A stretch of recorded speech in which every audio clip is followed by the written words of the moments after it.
Joyride 1957, a novel of intrigue by J.P. Wasmiller, Chapter 151.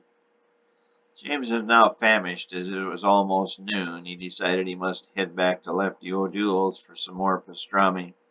He walked to the counter, ordered, and then sat down to wait for his food.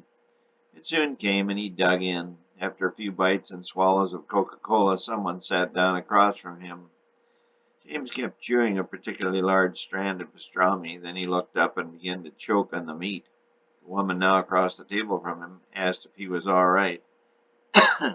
He continued to choke, and she rushed around the table and began slapping him on the back. Nothing helped, and he continued to choke. Soon he began to turn blue. Finally, the woman grabbed him around the waist and squeezed as hard as she could.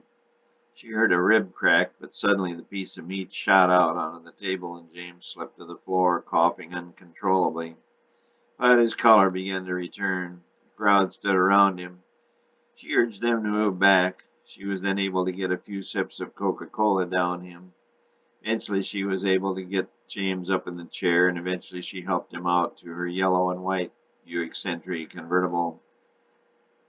She drove him to the Fairmont and helped him to his room. It was not until she got him to lay down in his bed and lay down beside him that he realized who she was.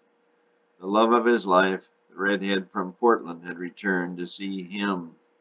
Not only that, but she had saved his life once again. He sensed the loss of another of his 9 lives, or however many he had.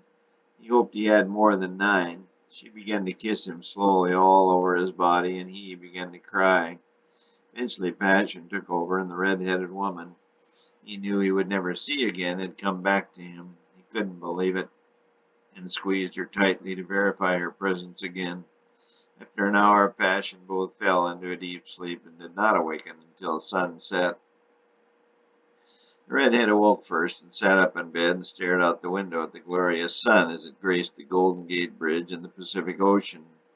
She began to massage the love of her life's back, and eventually he, too, woke up. "I am famished," he whispered in his now hoarse voice. "Baby almost died today from eating," she said in her silky voice. "But I've got to eat or I'll die from starvation," he said. "There's a soup kitchen down the street," she said. "Sounds good," he said. The two then said in unison, "I love you."